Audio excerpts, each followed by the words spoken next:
ఓం వసుదేవసుతం దేవం కంసచాణూరమర్దనం దేవకీ పరమానందం కృష్ణం వందే జగద్గురుం. శ్రీకృష్ణం వందే జగద్గురుం. శ్రీ రాధాకృష్ణాభ్యాం నమ. అర్జునం వందే జగదేకవీరం. మన గురుదేవులైనటువంటి గోపాలరెడ్డి గారు, అలాగే వేణు గారు, మరి మీకు వారు అందరూ కూడా పొదరిల్లు, గుడిగంటలు, అలాగే ప్రస్తుతం తీస్తున్నటువంటి మళ్ళీ సీరియల్లో మీకు అందరికీ కూడా సుపరిచితులే. అలాగే మన ఛానల్ నడుపుతున్నటువంటి చంద్రమౌళి గారు, మరి దత్తాత్రేయ గారు, వీరందరూ కూడా మీ అందరికీ కూడా ఉగాది పరాభవనామ సంవత్సర శుభాకాంక్షలు తెలియజేస్తున్నారు. మరి వారందరికీ కూడా వారందరి తరపున, మరి నా తరపున మీ అందరికీ కూడా ఉగాది శుభాకాంక్షలు తెలియజేస్తూ, నరఘోష అనేటటువంటిది ఎంతవరకు మన జీవితాల్లో ప్రభావితం చేస్తుంది అనేటటువంటిది మనం చూద్దాం. ఒక ఫిజిక్స్లో మరి ఒక ప్రొఫెసర్గా మనం నరఘోషలు, ఈ యొక్క నరదిష్టులు, చేతబళ్ళు అనేటటువంటి వాటిని మనం ప్రోత్సహించాం. అయినప్పటికీ కూడా ఆధ్యాత్మికంగా, అలాగే పురాణాల్లో, మరి రామాయణంలో ముఖ్యంగా వీటి యొక్క ప్రస్తావన ఉంది.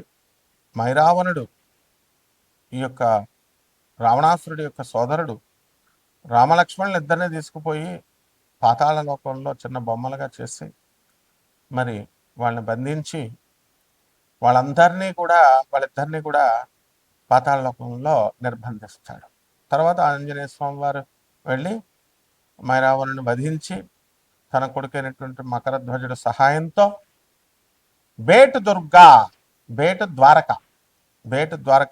ద్వారకలో మనకి గుజరాత్లో ఉంది. మరి అక్కడి నుంచి ఇద్దరు పాతాళ లోకానికి వెళ్తాడు స్వామివారు. అది బెర్ముడా ట్రయాంగల్ అనేటటువంటిది మీరు విన్నారు. అట్లాంటిక్ మహాసముద్రంలో ఉంటుంది. ఫ్లోరిడా, తర్వాత ఈ యొక్క బెర్ముడా అనేటటువంటి ఈ యొక్క అట్లాంటిక్ మహాసముద్రంలో ఆ దేశాల మధ్యలో అత్యంత గురుత్వాకర్షణ శక్తి ఉన్నటువంటి ప్రాంతం అది. అక్కడికి ఏ ఓడలైతే వెళ్తాయో మరి వార్షిప్స్ అవన్నీ కూడా అదృశ్యమైపోతాయి. ఈ విధంగా జరుగుతున్నటువంటిది ఈ 20th సెంచరీలో కూడా మనకి ఏమిటిది అని చెప్పి దీనిపైన ఇండియన్ గవర్నమెంట్ ఒక కమిషన్ వేస్తుంది. ఇదేమిటో ఒక ఆశ్చర్యకరమైనటువంటి సంఘటన. వెళ్ళిన షిప్పులు మాయమైపోతున్నాయి. అసలు దాని గురించి మళ్ళీ పరిశోధన చేయడానికి వెళ్ళిన షిప్ కూడా తిరిగి రాలేదు. వాట్ ఈస్ దిస్ అని చెప్పినప్పుడు ఆ ప్రాంతం మీద జరిగినటువంటి రీసెర్చ్లో ఏం తెలిసిందంటే అక్కడ గురుత్వాకర్షణ శక్తి చాలా అధికంగా ఉంటుంది. అక్కడ మ్యాగ్నెటిక్ నార్త్ పోల్ను చూపించదు కంపాస్, ఒరిజినల్ నార్త్ పోల్ను చూపిస్తుంది. వేవ్స్ కూడా ఎలా ఉంటాయంటే భయంకరంగా ఉంటాయి.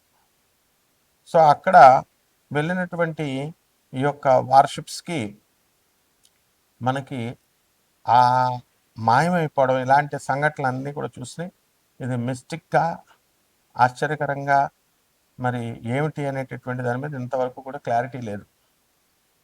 సైంటిఫిక్గా అన్ని ప్రూవ్ కావు. కాబట్టి ఈ యొక్క నరఘోష అనేటటువంటిది మనకి హీరో సుమన్ గారిని మనం తీసుకున్నప్పుడు ఆయన చాలా మేధావి, చాలా మంచివారు. మరి నేను ఒక మహోగ్ర తారగా ఎదిగిపోతున్న రోజుల్లో నా పైన చేతబడి చేయించారు అని చెప్పి ఆయన తన సొంత ఇంటర్వ్యూలో ఆయన స్వయంగా చెప్పడం జరిగింది. అటువంటి మహామేధావి చెప్పినటువంటి ఆయన యొక్క మన ఇంటర్వ్యూని మనం కొట్టి పారేయలేము. మరి దీని అంతటికీ ఏమిటి అంటే నరఘోష, నరదృష్టి. వీళ్ళు ఎక్కడుంటారా నాయన అంటే మన బంధువుల్లో, మన మిత్రుల్లో, మన పక్కన ఉన్నటువంటి వాళ్ళే కాంపిటీటర్స్గా, రైవల్స్గా తీసుకుంటారు, దిష్టి పెడతారు అని ఉంటుంది. దీన్ని అదునుగా తీసుకొని పూనకాలు వచ్చేవాళ్ళు, అంజనం వేస్తామనేటటువంటి వాళ్ళు, పురోహితులు, మంత్రగాళ్ళు, ఇలా కపట బ్రాహ్మణ, కపట జ్యోతిష్కుల, కపట మంత్రగాళ్ళంతా కూడా ఏమని చెప్తారంటే మీ బంధువుల్లోనే ఉన్నారు, మేము పేర్లు చెప్పాం, ఇట్లా ఏదో చెప్తూ ఉంటారు. సో బంధువుల మధ్య గొడవ పెట్టడం, ఇవన్నీ కూడా పేర్లు చెప్పడం వల్ల, వెల్లడించడం వల్ల ఇవన్నీ పక్కన పెడితే నరదృష్టి అనేటటువంటి వినాయకుల వారి యొక్క ఫోటోలు వస్తున్నాయి, అందరూ ఇంటి ముందు తట్టుకుంటారు.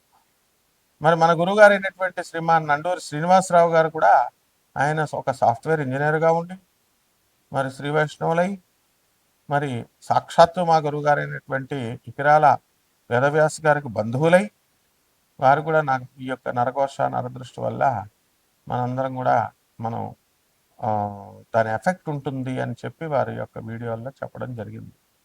ఇవన్నీ ప్రాక్టికల్ విషయాలు. ఇక మనం విషయానికి వచ్చినట్లయితే ఇప్పుడు ఒక మనిషి ఒక కుటుంబంలో, నిరుపేద కుటుంబంలో నలుగురు దాయాదులు పెరుగుతారు. ఒక వ్యక్తి తన సొంత ఆలోచనల వల్ల కానీ, తన సొంత ప్రతిభతో కానీ, తన కష్టంతో కానీ ఎదుగుతాడు. ఎదిగిన తర్వాత ఏం జరుగుతుందండి?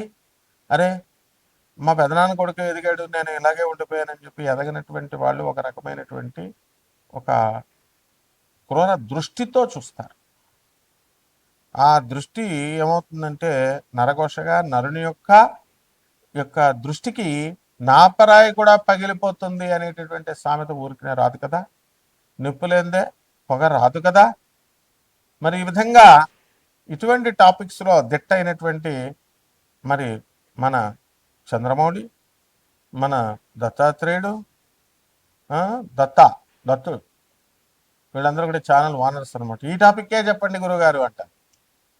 కాబట్టి మేము సైన్స్ ప్రొఫెసర్లను అయినా మరి ఆధ్యాత్మికవేత్తలమైనా ఎటువంటి ఎంకరేజ్ చేయకూడదైనా అన్నా సరే కూడా ఇవి ఉన్నాయి కాబట్టి చెప్పండి గురుగారు, మిగతా పంతుల గారు చెప్తున్నారు అని చెప్తారు, సహజమే. మీకు ఒక ఉదాహరణ చెప్తాం. కలకత్తా నుంచి కోనార్క్ ఎక్స్ప్రెస్సో లేకపోతే భువనేశ్వర్ నుంచి వస్తూ ఉంటాయి.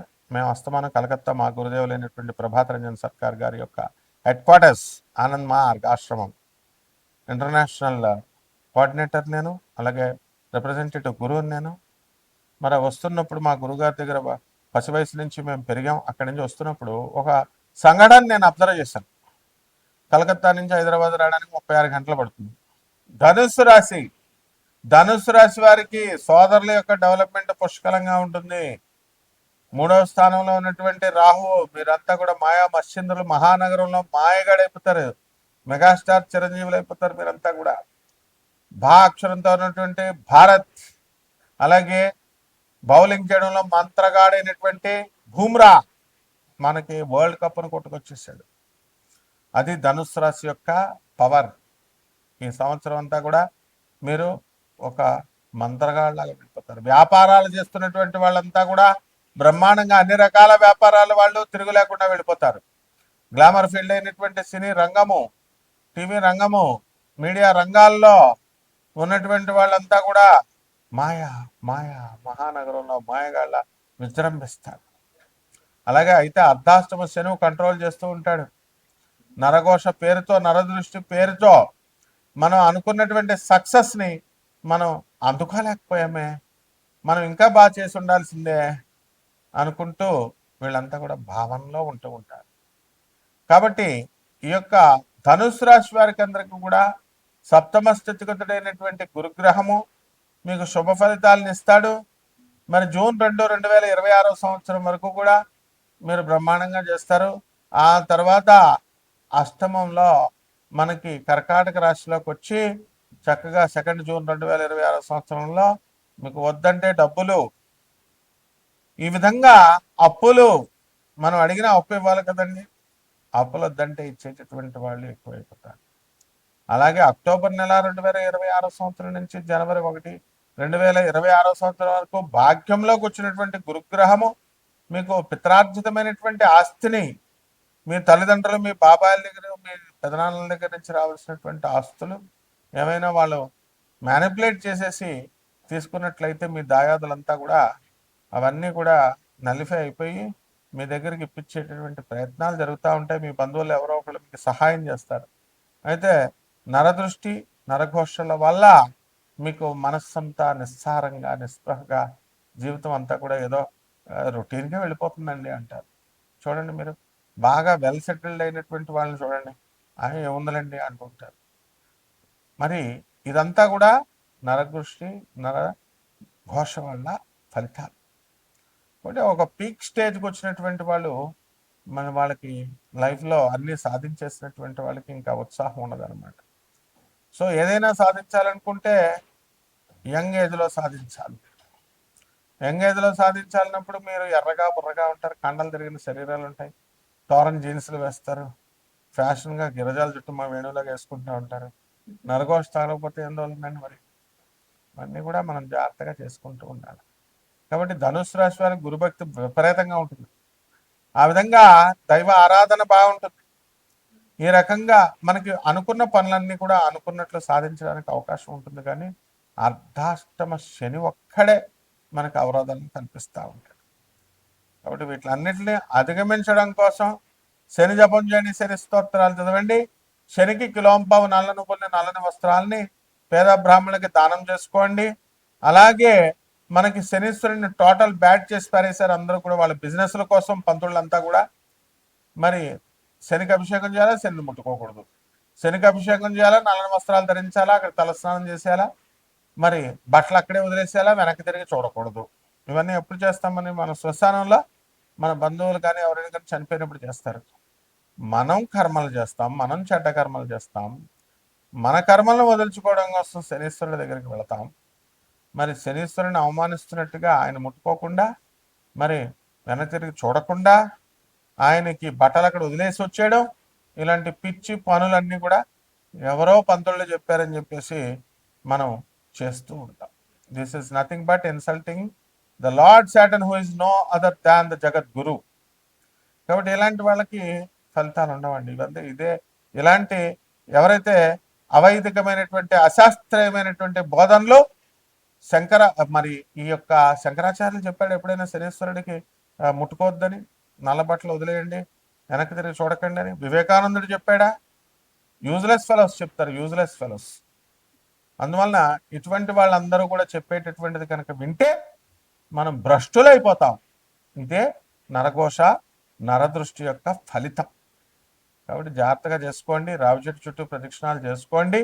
రావి చెట్టుకి కిలోంపావు మనం ఏం చేయాలా, మనము నల్ల నువ్వుల్ని నల్లని వస్త్రాలను ఇచ్చి అక్కడ పేద బ్రాహ్మణులకి దానం చేసుకోండి.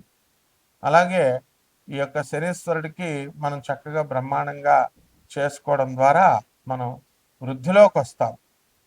గురువుకే పంగనామాలు పెట్టడం అనమాట. మనం కర్మలు చేసుకుని దుష్కర్మలు చేసుకొని మనము శనీశ్వరుడికి దగ్గరికి మనల్ని ఉద్ధరించమని మనం ఆయన దగ్గరికి వెళ్ళడం, ఆయన ఇన్సల్ట్ చేయడం, ఎవడో గొట్టంగాళ్ళు చెప్పినటువంటి అపరిపక్వత, అపరిణతి చెందినటువంటి ఎమెచ్యూర్డ్ పంతుళ్ళు అవనండి, కపట మంత్రగాళ్ళ, కపట బ్రహ్మల, కపట జ్యోతిష్కులు చెప్పేటటువంటిది వినడం వల్ల వాళ్ళు ఎలాగో పోతారు. వాళ్ళు ఎప్పుడు అడుక్కుంటూనే ఉంటారు. మనం కూడా అడుక్కునే వాళ్ళం అయిపోతాం. కాబట్టి listen to the learn and follow the literature of the Swami Vivekananda or Adi Shankara, ఈ విధంగా రామానుజాచార్య. ఈ విధంగా చేసుకోండి, బ్రహ్మాండంగా ఉంటుంది. శుభం.